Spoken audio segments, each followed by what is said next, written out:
പറയണ കേട്ടൊന്നുമല്ല. സത്യമാണ്, സത്യമാണ്, സത്യമാണ്. നമ്മളത്ര അനുഭവിച്ചതാണ്. പിന്നെ അസ്സലാമു അലൈക്കും വറഹ്മത്തുള്ളാഹി. കേട്ടു നോക്ക്. കസ്തൂരിയുടെ സുഗന്ധമുള്ള വിയർപ്പ് ആരുടേത്? കുരുശേഖിൻ്റെത്. നമുക്കൊന്ന് പരിശോധിച്ചു നോക്കാം. എല്ലാവരും ഹൃദ്യമായി സ്വാഗതം ചെയ്യുന്നു. പക്ഷെ ഒരു ഡിമാൻഡ് ഉണ്ട്. ഈ തെളിവ് ആരെയും കാണിക്കൂല, ആർക്കും പറഞ്ഞു തരൂല. നമ്മുടെ ഷെയ്ഖിന്റെ വിയർപ്പിന് കസ്തൂരിന്റെ സുഗന്ധമുണ്ട്. അത് എവിടെയാണ്? അത് ചോദിച്ചു വരാൻ പാടില്ല. കേട്ടു നോക്ക്. വീട്ടുകാരൻ വലിയ ഉസ്താദാ, ആള് പറയില്ല. ആ വലിയ ഉസ്താദ് ഊരിപ്പിച്ച് കുറെ യാചിച്ച് ബനിയൻ വാങ്ങി, പുതിയ ബനിയന് വാങ്ങിക്കൊടുത്ത. പക്ഷെ ആ ബനിയൻ ഇപ്പോഴും കസ്തൂരിന്റെ മണ. നമ്മളതൊക്കെ വേർപ്പായി തിരുമ്പാതെ വെച്ചാൽ പിറ്റേന്ന് നാറ്റം ഉണ്ടാവില്ലേ? കണ്ടല്ലോ നിങ്ങൾ ഈ കേട്ട വോയിസ് ഈ കുരുമുരീദിന്റെ കുരുശേഖിന്റെ ഒരു മുരീദിന്റെ വോയിസ് ആണ്. ആരാണ് കുരുശേഖ്? വലിയ ത്വരീഖത്തിന്റെ ഉന്നത പദവി അലങ്കരിക്കുന്ന കാലഘട്ടത്തിന്റെ മശായിഖ്. എപിക്കാരും എപി ഉസ്താദും എന്തു പറയണമെന്നൊക്കെ നിയന്ത്രിക്കുന്ന ആള്. എന്നിട്ട് അവസാനം സ്വന്തം വൈഫിനെ വരെ ഇസ്ലാമികമായ വേഷം ധരിച്ചുകൊണ്ട് കൊണ്ടുപോകാൻ കഴിയാതെ അവസാനം കുടുങ്ങി കേസ് കൊടുക്കേണ്ടി വന്ന ആള്. ഇങ്ങനെ ഒരുപാട് വിശേഷണങ്ങളുണ്ട്. എന്നിട്ട് ഈ കുരു ഷെയ്ഖിന്റെ മുരീദ് പറയാണ്, നമ്മുടെ ഷെയ്ഖിന്റെ വിയർപ്പ് അത് കസ്തൂരിയേക്കാൾ സുഗന്ധമാണ്. കേട്ടു നോക്കി വിശദമായി.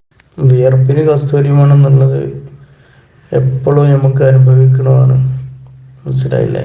ഏറ്റവും നല്ല വിയർത്ത്, ഭയങ്കര വിയർത്താല് മനുഷ്യന്റെ ശരീരത്തിൽ നാറ്റിലുണ്ടാകുക. ബനിയനൊക്കെ ഓരോ ബനിയൻ ഇപ്പോഴും ഒരു സ്ഥലത്തുണ്ട്. നമ്മളതൊക്കെ വേർപ്പായി തിരുമ്പാതെ വെച്ചാൽ പിറ്റേന്ന് നാറ്റം ഉണ്ടാവില്ലേ? മനസ്സിലാക്ക അനുഭവം തന്നെയാണ്. ഒന്നും വെറുതെ പറഞ്ഞല്ല.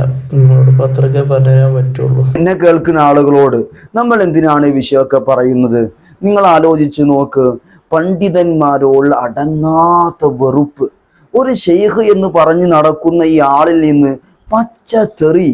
മഹാനായ എപി ഉസ്താദിനെ പ്രായം ചെന്ന പ്രായത്തെ പോലും പരിഗണിക്കാതെ ഇങ്ങനെ എന്തൊക്കെ പേരോട് ഉസ്താദിനെ എന്തൊക്കെ തെറി വിളിക്കുന്നു.